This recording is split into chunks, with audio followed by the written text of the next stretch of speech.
हिंदवी स्वराज्याचे सरसंस्थापक छत्रपती शिवरायांना मानाचा मुजरा करतो। लोकमाता पुण्यश्लोक अहिल्यादेवी होळकर यांच्या चरणी नतमस्तक होतो। भारतीय राज्यघटनेचे शिल्पकार भारतरत्न डॉक्टर बाबासाहेब आंबेडकर यांना मानवंदना अर्पित करतो।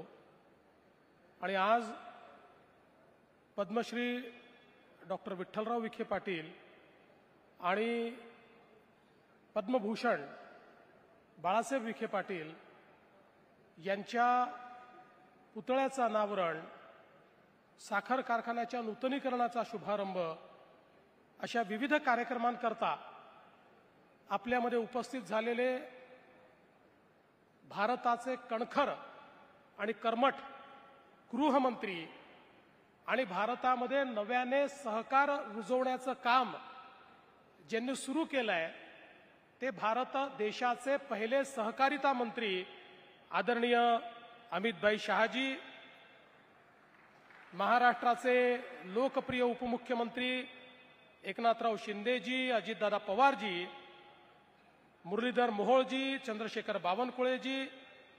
हा कार्यक्रम ज्यांनी आयोजित नियोजित केला ते महाराष्ट्राचे जलसंपदा मंत्री आणि या जिल्ह्याचे पालकमंत्री डॉक्टर राधाकृष्ण विखे पाटीलजी, गिरीश महाजनजी, जयकुमार गोरेजी, पंकजाताई मुंडे, रवींद्रजी चव्हाण, बाबासाहेब पाटील, त्याचप्रमाणे या ठिकाणी उपस्थित असलेले सुजयजी विखे पाटील, राजेंद्रजी विखे पाटील, शालिनीताई विखे पाटील, आमचे सहकारी आमदार किरणजी लामटे, शिवाजीराव कर्डिले, मोनिकाताई राजळे, संग्रामजी जगताप, पशुतोषजी काळे, अमोलजी खताळ, विठ्ठलराव लंगे, काशीनाथजी दाते, विक्रमजी पाचपुते, या ठिकाणी उपस्थित वैभवजी पिचड, त्याचप्रमाणे श्री नितीन दिनकर, अनिल मोहिते, मंचावरील सर्व मान्यवर आणि या ठिकाणी उपस्थित सर्व भगिनी आणि बंधूंनो, आज अतिशय आनंदाची गोष्ट आहे की ज्यांनी या महाराष्ट्रामध्ये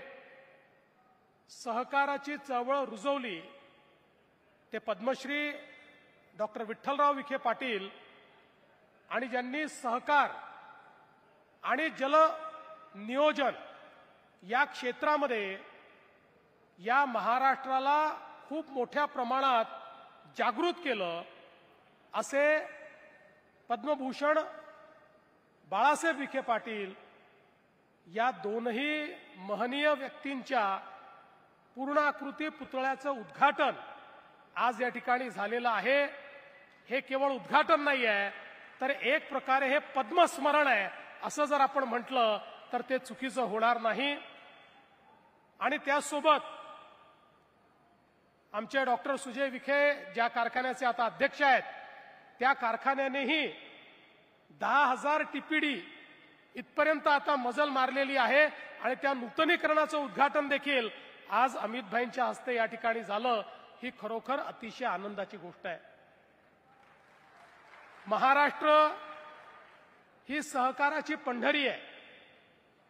त्या सहकाराच्या पंढरीमध्ये खरी ही पंढरी निर्माण करण्याचं काम ज्यांनी केलं आणि त्या काळामध्ये डॉक्टर विठ्ठलराव विखे पाटील असतील, त्यांच्यासोबत गाडगीळ साहेब असतील, मेहता साहेब असतील, यांनी पहिल्यांदा या सहकारी चळवळीची मुहूर्तमेढ करत पहिला सहकारी साखर कारखाना निर्माण केला, तो यशस्वीपणे चालवून दाखवला आणि त्यातून ही सहकाराची चळवळ मोठी होत गेली आणि या महाराष्ट्रामध्ये ज्या ज्या भागामध्ये सहकाराची चळवळ पोचली, सहकारी साखर कारखाने पोचले, तिथला शेतकरीही समाधानी झाला आणि त्या ठिकाणचं उद्योगीकरण देखील चांगल्या प्रकारे झालेलं आपण बघितलं।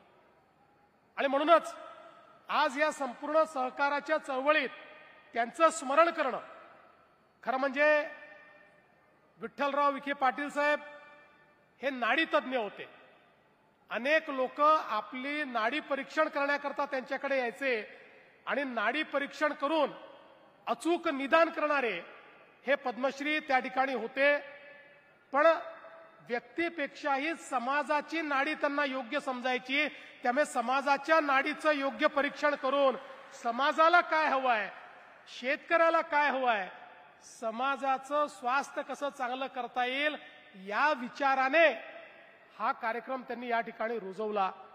आणि त्यासोबत आपल्याला माहिती आहे की पद्मभूषण आपले बाळासाहेब विखे पाटील ज्यांनी सहकार तर मोठा केलाच, पण खऱ्या अर्थानं या महाराष्ट्रामध्ये पाणी चळवळ राबवत महाराष्ट्राला दुष्काळमुक्त करण्याकरता पाण्याचं नियोजन कसं करता येईल, वाहून जाणारं पाणी कसं आपल्याला परत आणता येईल या संदर्भात एक मोठी चळवळ त्यांनी उभी केली आणि संपूर्ण महाराष्ट्र दुष्काळमुक्त करण्याचं स्वप्न या महाराष्ट्राला दाखवण्याचं काम हे त्या ठिकाणी बाळासाहेब विखे पाटलांनी केलं. मला आठवतं माझ्या समोर देखील एक मोठं प्रेझेंटेशन त्यांनी या संदर्भातलं केलं होतं आणि त्यावेळेस मी त्यांना सांगितलं होतं की हे स्वप्न पूर्ण करण्याचं काम आमचं सरकार करेल आणि आपण त्यानंतर त्याच भूमिकेतून या महाराष्ट्रातला नदीजोड प्रकल्प सुरू केला. मग विदर्भामध्ये त्या ठिकाणी वैनगंगा नळगंगा असेल किंवा इकडे आमच्या तापीच्या खोऱ्यामध्ये त्या ठिकाणी पाणी आणण्याचं काम असेल किंवा सगळ्यात महत्वाचं म्हणजे जे सगळं उल्हास खोऱ्यातलं वाहून जाणारं पाणी आहे, 54 TMC पाणी जे समुद्रात चाललंय ते उचलून या ठिकाणी गोदावरीच्या खोऱ्यामध्ये आणून आणि गोदावरीच्या खोऱ्यातला दुष्काळ दूर करायचा. नगर नाशिक पासनं तर मराठवाड्यापर्यंत सगळा भाग हा पूर्णपणे दुष्काळ मुक्त करायचा. आता केवळ हे स्वप्न राहिलेलं नाही तर हे स्वप्न पूर्ततेकडे आपण चाललेलो आहोत. त्याकरता सगळ्या मान्यता देखील आपण घेतलेल्या आहेत आणि मला या गोष्टीचा आनंद आहे की बाळासाहेब विखे पाटलांचं स्वप्न पूर्ण करायचं होतं आणि म्हणून यावेळेस ते स्वप्न पूर्ण करण्याची जबाबदारी आम्ही त्यांच्या सुपुत्रांनाच राधाकृष्ण विखे पाटलांना दिली आणि त्यांना सांगितलं, बघा स्वप्न पूर्ततेपर्यंत आम्ही आलो आहोत, आता पूर्ण करण्याची जबाबदारी तुमची आहे. आणि मी विश्वासाने सांगतो की पुढच्या 5-7 वर्षात टप्प्याटप्प्यानं हे संपूर्ण पाणी आम्ही गोदावरीच्या खोऱ्यामध्ये आणू आणि त्यानंतर महाराष्ट्रातला आणि विशेषतः आपला जो नगरचा भाग आहे, जो मराठवाड्याचा भाग आहे, इथल्या दुष्काळाला भूतकाळ केल्याशिवाय आम्ही राहणार नाही. अशा प्रकारची जबाबदारी आम्ही घेतली आहे. त्यामुळे पहिल्या पिढीचं स्वप्न तिसरी पिढी करते आहे आणि चौथी पिढी पण तयार आहे त्या स्वप्नाला ताकद देण्याकरता. त्यामुळे मला विश्वास आहे की निश्चितपणे एक मोठं परिवर्तन हे ज्या प्रकारे त्या काळात घडलं तसंच ऐतिहासिक परिवर्तन या कालावधीमध्ये देखील आमच्या माध्यमातून या ठिकाणी आम्ही निश्चितपणे करू. आज या निमित्ताने खरं म्हणजे सहकाराच्या संदर्भात मला उल्लेख केला पाहिजे की माननीय प्रधानमंत्री मोदीजींनी पहिल्यांदा सहकाराचं महत्त्व समजून घेतलं. या देशामध्ये इतके प्रधानमंत्री झाले, इतकी सरकार आली, पण सहकार विभाग महत्वाचा आहे, हा परिवर्तन करू शकतो असं कधी कोणाला वाटलं नाही. त्यामुळे कृषी विभागासोबत साईडला पडलेला एक डेस्क एवढंच त्या सहकार विभागाकडे पाहिलं जायचं. पण मोदीजींनी हा निर्णय केला की नाही, या देशात सहकार रुजवायचा आहे आणि म्हणून पहिल्यांदा देशाच्या पातळीवर स्वतंत्र सहकार मंत्रालय हे मोदीजींनी तयार केलं. आणि मग प्रश्न होता की या मंत्रालयाचा कारभार कोणाला द्यायचा. तर सहजतेनं नाव कोणाचं पुढे आलं असेल तर ते अमितभाई शाह यांचं नाव पुढे आलं. अमितभाईंचं नाव याकरता पुढे आलं नाही की ते खूप कर्तृत्ववान आहेत, ते खूप महत्वाचे मंत्री आहेत, कुठलंही काम ते करू शकतात, त्यांना फायनान्स मधलं कळतं, केवळ एवढ्या करता नाही तर ते याकरता देखील आलं की अमितभाई शाह हे सहकारातले कार्यकर्ते आहेत. त्यांचं संपूर्ण जे नेतृत्व आहे हे सहकारातनं तयार झालेलं आहे आणि सहकारी बँकेचे अध्यक्ष म्हणून, जिल्हा बँकेचे अध्यक्ष म्हणून एक गुजरातमध्ये सहकाराची चळवळ फुलवण्याचं काम हे अमितभाई शहांनी केलं. त्यामुळे सहकारातला कार्यकर्ता म्हणून पहिले सहकारिता मंत्री ही अमितभाईंना जबाबदारी मिळाली. आणि त्यानंतर आपण बघतोय एका पाठोपाठ एक अमितभाईंनी जे धडाकेबाज निर्णय या ठिकाणी सहकार क्षेत्राकरता घेतलेले आहेत.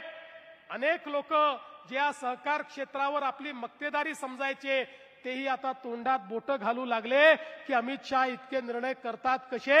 मग ते आपल्या सगळ्या सहकारी कारखान्यांकरता असतो, इतर सहकारी संस्थांकरता असो किंवा अगदी आपल्या प्राथमिक सोसायटीपासनं तर दूध सोसायटीपर्यंत प्रत्येक गोष्टीचं पूर्णपणे रिबिल्डिंग करणं, त्याचं पुनर्निर्माण करणं, त्यात प्रशिक्षण आणणं, त्यात टेक्नॉलॉजी आणणं आणि या प्रत्येकाला त्या ठिकाणी निधीची उपलब्धता करून देणं.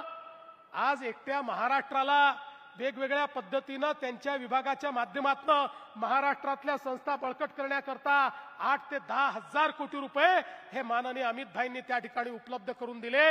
आणि म्हणून खऱ्या अर्थानं सहकार चळवळ ही रुजवण्याचं काम अमित भाई करतायत. आणि आता या ठिकाणी अजितदादा विखे पाटील साहेब, अमित भाईंनी आपल्याला जबाबदारी नव्याने दिलेली आहे. आता सहकार क्षेत्रामध्ये आपल्याला एक नवीन सर्क्युलर इकॉनॉमी तयार करायची आहे आणि त्याकरता आता हे सगळं नॅशनल फेडरेशन वगैरे हे थंड पडलेलं आहे, हे काहीच करत नाही. आपल्याला आता त्याच्यामध्ये शिरायला लागेल, त्याच्यामध्ये आपल्याला जान फुकावी लागेल आणि त्या माध्यमातून आपल्या महाराष्ट्रामध्ये साखर कारखान्यातली जी सर्क्युलर इकॉनॉमी आहे या सर्क्युलर इकॉनॉमीला रुजवण्याचं काम हे या महाराष्ट्रामध्ये आपल्यासारख्या या सगळ्या धुरीणांना करावं लागेल, सहकार मंत्र्यांना करावं लागेल आणि आम्ही देखील आपल्या पाठीशी खंबीरपणे उभं राहू हा विश्वास व्यक्त करतो.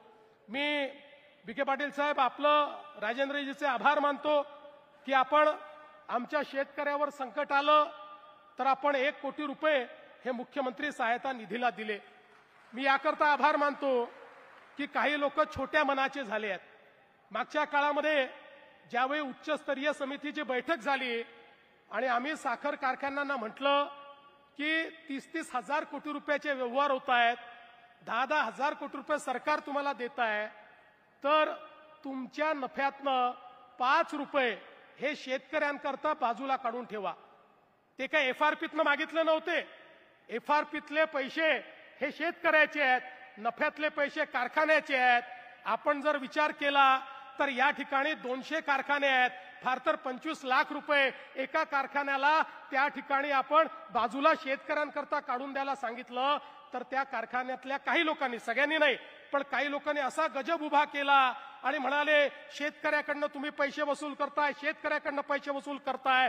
शेतकऱ्याकडनं नाही तर तुमच्या कारखान्यातल्या नफ्यातनं 25 लाख रुपये जो शेतकरी तुमच्याकडे त्या ठिकाणी शेतमाल टाकतो, जो तुमच्याकरता राब राबतो, हाडाचं काळं करतो, रक्ताचं पाणी करतो, त्या शेतकऱ्यावर त्या ठिकाणी अशा प्रकारची आपत्ती आली आणि तुम्हाला 5 रुपये द्यायला सांगितले तरी देखील तुम्ही मागे पुढे पाहता.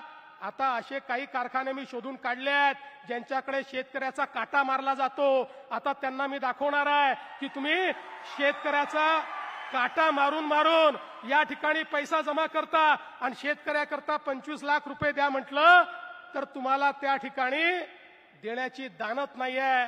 अरे तुम्ही मालक नाही आहे, या कारखान्याचे मालक आमचा शेतकरी आहे. त्यामुळे त्या शेतकऱ्याच्या पाठीशी उभं राहण्याचं काम या महाराष्ट्रामध्ये सरकार करेल. आणि मी सांगू इच्छितो, आज आमच्याकडे शेतकऱ्यावर आपत्ती आलेली आहे.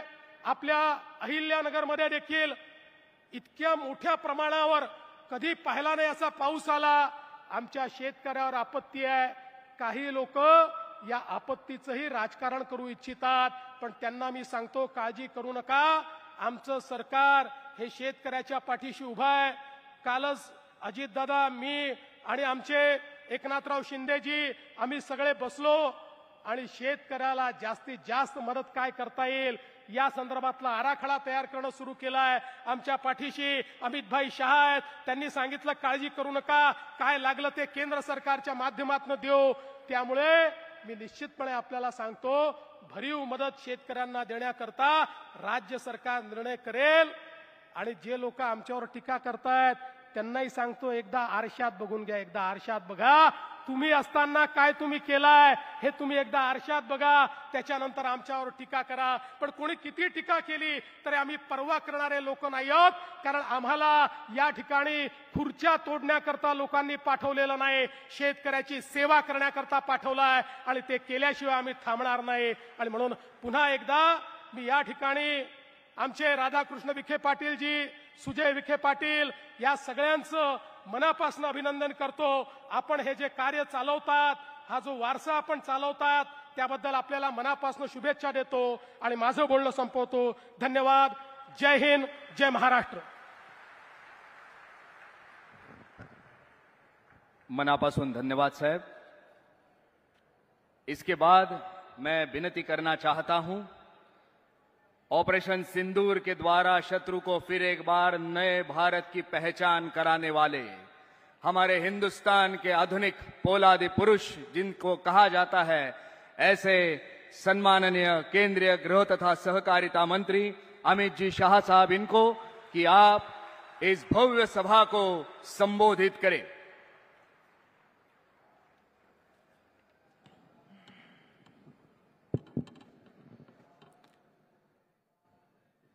मेरे साथ बोलिए, भारत माता की।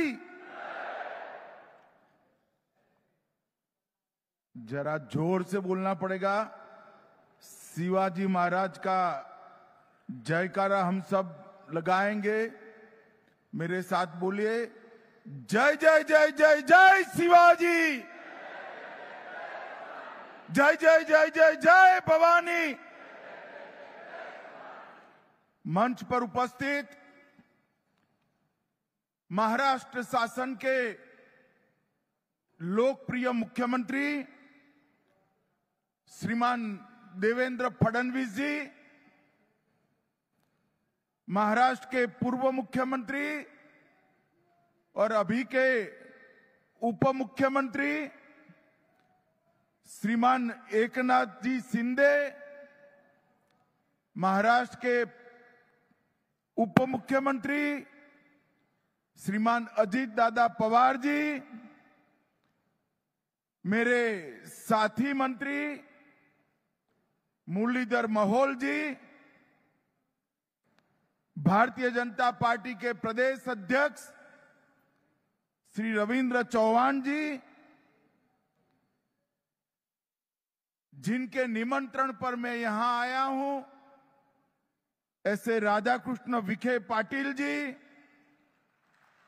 सुजय विखे पाटिल जी और देवेंद्र जी, एकनाथ जी और अजीत दादा के नेतृत्व में बैठे हुए सभी महाराष्ट्र के मंत्रीगण, सांसदगण और आज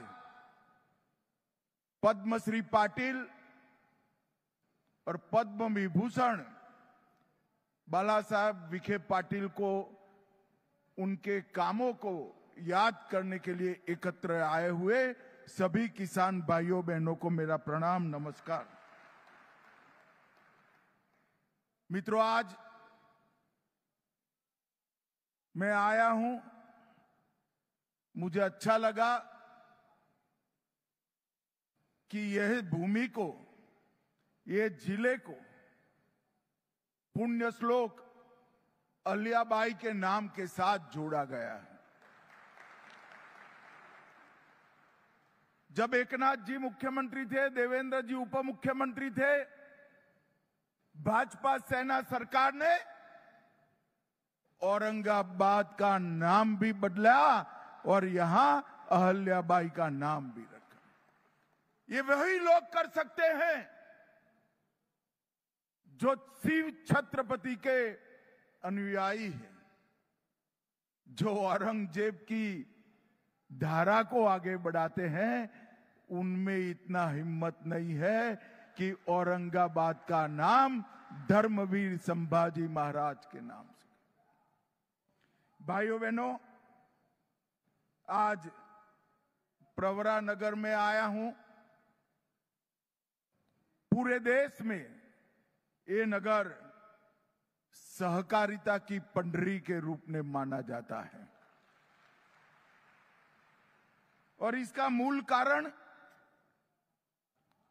पद्मश्री विखे पाटिल साहब। उन्होंने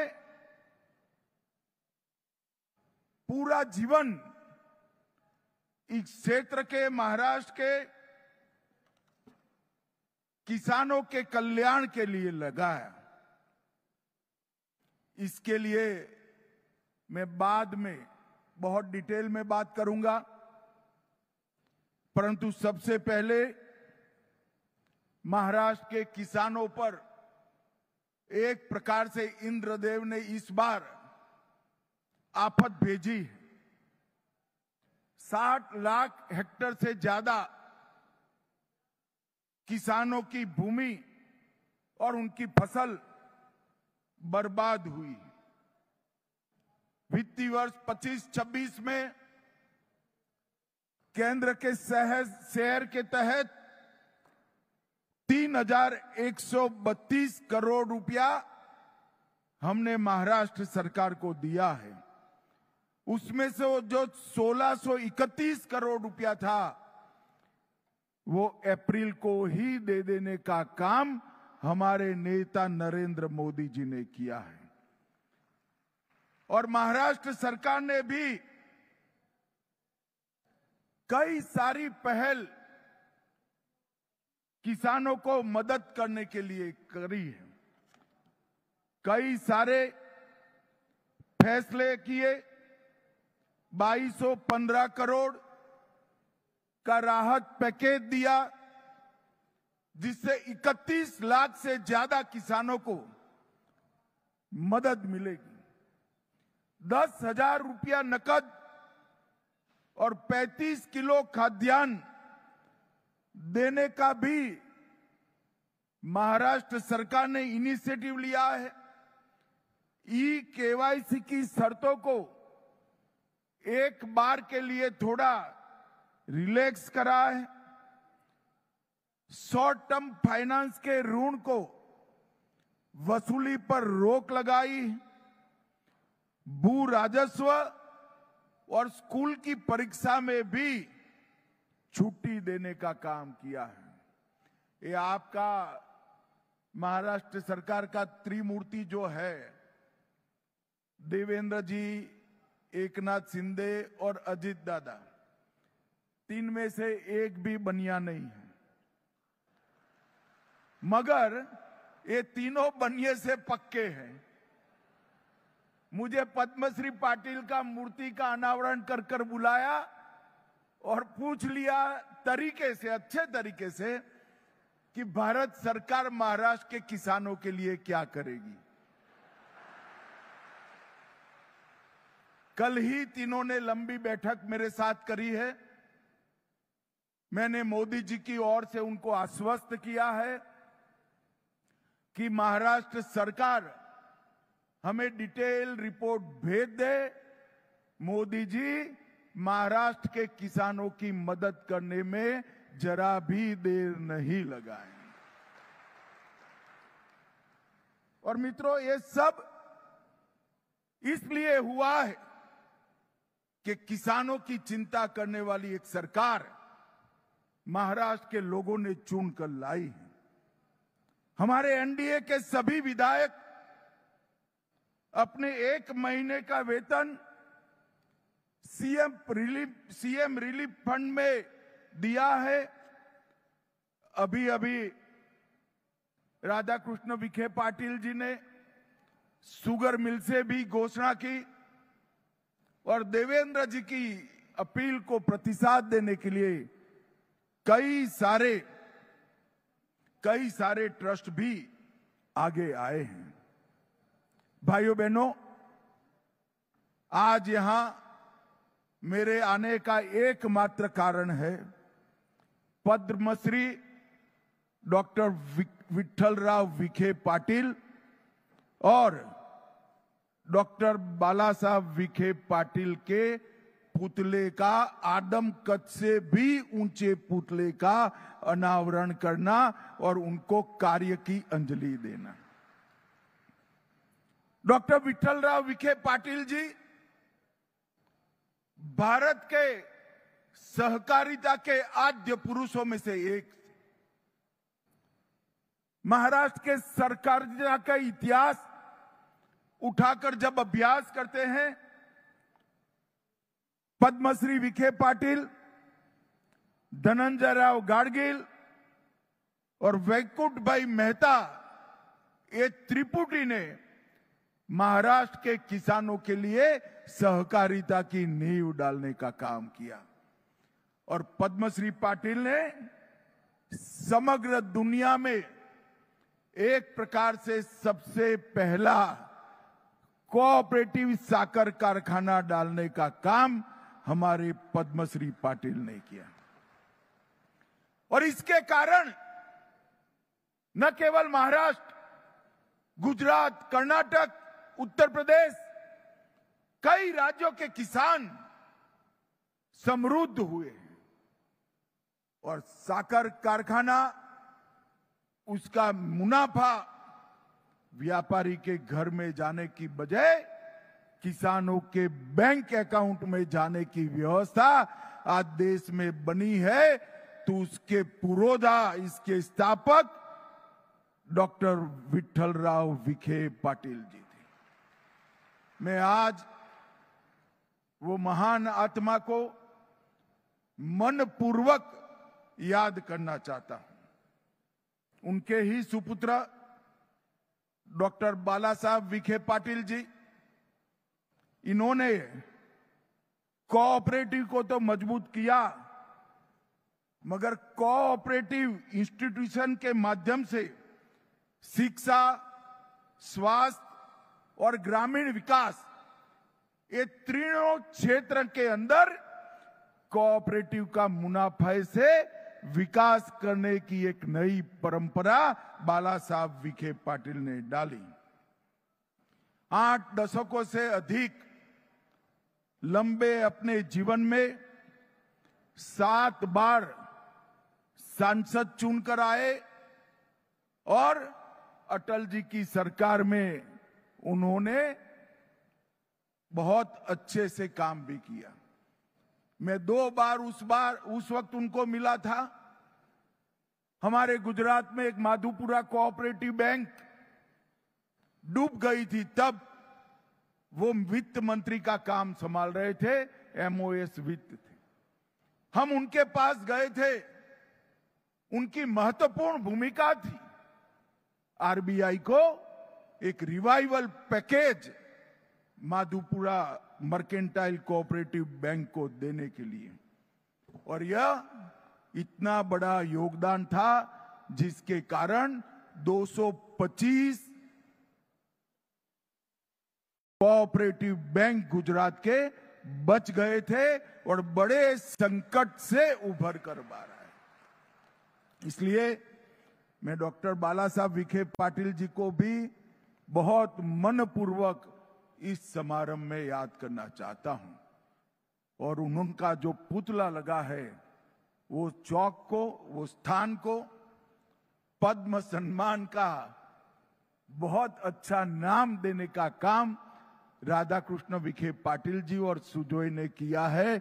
इसके लिए भी मैं उनको बहुत बहुत धन्यवाद देता हूं। मित्रों, आज डॉक्टर विठ्ठलराव विखे पाटिल सहकारी चीनी कारखाने का नवीनीकरण भी हुआ है। जब 50-51 में ये कारखाने की स्थापना हुई, तब 50 टन गन्ना प्रतिदिन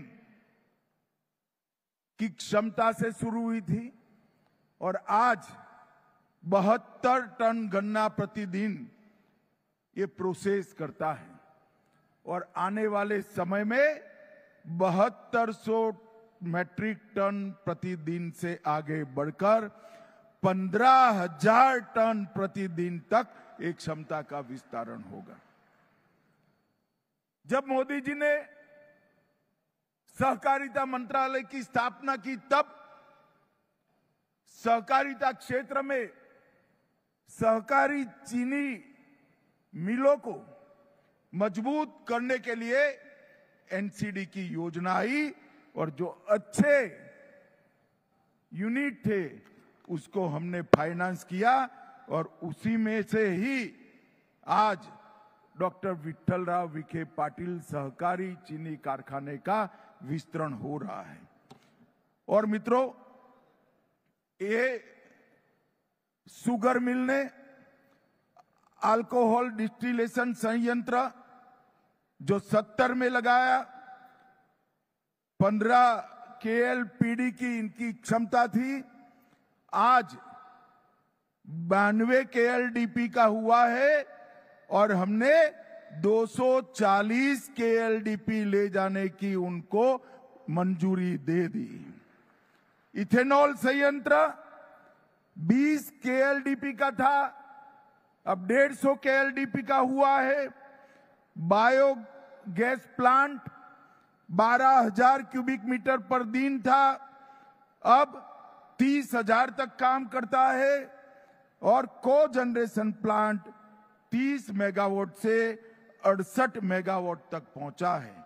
और मित्रों, प्रेस मड से जैविक खाद 75 मैट्रिक टन ये कारखाना बनाता है, जो ऑर्गेनिक खेती को आगे बढ़ाएगा। मित्रों, ये ठोस कदम अच्छे तरीके से चल रहे इस कारखाने ने बनाए हैं। और मोदी जी के नेतृत्व में शुगर मिलों की संख्या में 67 की वृद्धि हुई है। चीनी उत्पादन में 10 लाख मैट्रिक टन की बढ़ोतरी हुई है। डिस्टिलरी 2 गुना बढ़ी है। इथेनॉल की उत्पादन क्षमता 5 गुना बढ़ी है। इथेनॉल की आपूर्ति 10 गुना बढ़ी है। और पेट्रोल में इथेनॉल का ब्लेंडिंग 20% तक पहुंच गया है। ये सभी बताता है कि मोदी जी के प्रधानमंत्री बनने के बाद हमारे कोऑपरेटिव शुगर क्षेत्र को कितना बड़ा फायदा मिला है। मित्रों, एक्सपोर्ट सब्सिडी से लेकर सबसे बड़ी बात जो देवेंद्र जी और दोनों उप मुख्यमंत्री ने बताया, किसानों का 10,000 करोड़ से ज्यादा इनकम टैक्स को माफ करने का काम भारतीय जनता पार्टी की मोदी सरकार ने। एक जमाना था कि सेटलमेंट कॉरपोरेट के हुआ करते थे। पहली बार सेटलमेंट एक्ट बनाकर कोऑपरेटिव का करने का काम किया है और रिट्रोस्पेक्टिव इफेक्ट से, पाश्चात्य असर से किया है। ये 10,000 करोड़ माफ किया, इतना ही नहीं, हर साल 4400 करोड़ का बोझ आगे पर कभी भी अब नहीं आएगा। ये बहुत बड़ा इनिशिएटिव नरेंद्र मोदी जी ने लिया है।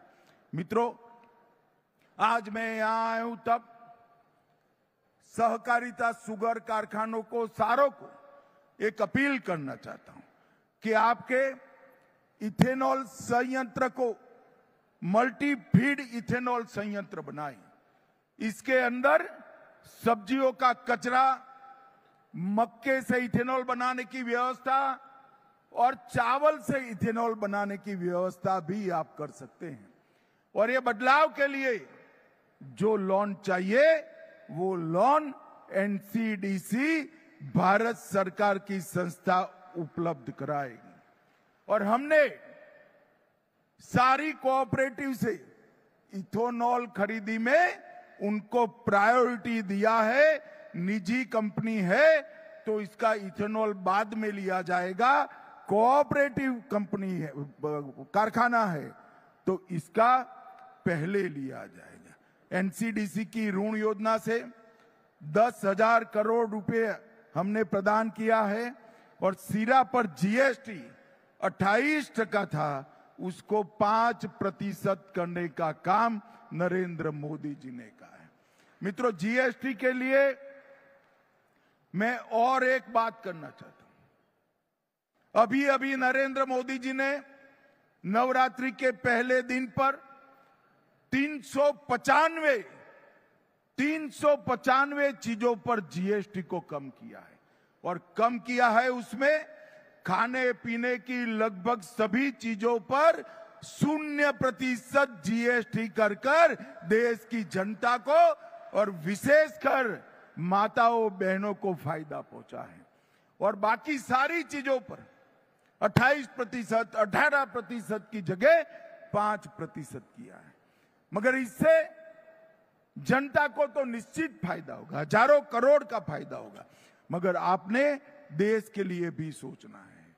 मोदी जी ने आह्वान किया है कि 140 करोड़ की जनता इस दीपावली पर्व के पहले एक संकल्प ले कि हम सबके घर में कोई विदेशी चीज नहीं आए। अगर 140 करोड़ लोग ये संकल्प लेते हैं, भारत के व्यापारी ये संकल्प लेते हैं कि भारत में बनी हुई चीजों का ही हम व्यापार भी करेंगे, उपयोग भी करेंगे। अगर इतना हो जाता है तो 2047 के पहले भारत विश्व में सबसे एक नंबर के स्थान पर पहुंच सकता है। पूरी दुनिया भर के लोगों को उत्पादन के लिए भारत में आना पड़ेगा, क्योंकि भारत के पास 140 करोड़ आबादी का मार्केट है।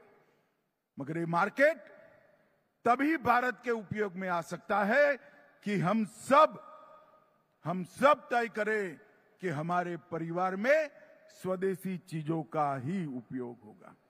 मित्रों, मैं सहकारी चीनी मिलों को भी कुछ कहना चाहता हूं। नॉन क्रशिंग सीजन में भी सहकारी चीनी मिलें मल्टीफीड इथेनॉल का उत्पादन करें, फ्रोजन वेजिटेबल, फ्रोजन फ्रूट्स और जूस, फ्रूट पल्प, इस तरह की चीजें बनाने का भी हम एक्सपांशन करें और नेफेड और एनसीसीएफ के साथ अनुबंध कर हम सहकारी चीनी मिलों को मल्टी डायमेंशनल बनाए। मित्रों, इथेनॉल के ब्लेंडिंग से सहकारी चीनी मिलों का बैलेंस शीट बदला है। अब आपके पास पूंजी अर्जित होगी। ये अर्जित पूंजी का 20% अगर हम सहकारी चीनी मिलों के एक्सपांशन के लिए रखते हैं तो आने वाली पीढ़ियां भी किसानों की समृद्ध होती रहेगी। इसमें किसी को कोई संशय रखने की जरूरत नहीं है। मैं आज यहां आया हूं तब फिर से एक बार सुजोय विखे पाटिल और राधाकृष्ण विखे पाटिल जी का बहुत बहुत धन्यवाद करना चाहता हूं मित्रों, क्योंकि ये दोनों महानुभाव जिनका मूर्ति लगाया गया है, पद्मश्री पाटिल और पद्म विभूषण बाला साहेब विखे पाटिल का, इनका सहकारिता में, ग्रामीण विकास में और किसानों के कल्याण में बहुत बड़ा योगदान था। इसलिए मुझे इस पुण्य कार्य में मिलने का, इसमें हाथ बटाने का आपने मौका दिया, इसलिए आपका बहुत बहुत धन्यवाद। मेरी अनेक अनेक शुभकामनाएं। वंदे मातरम।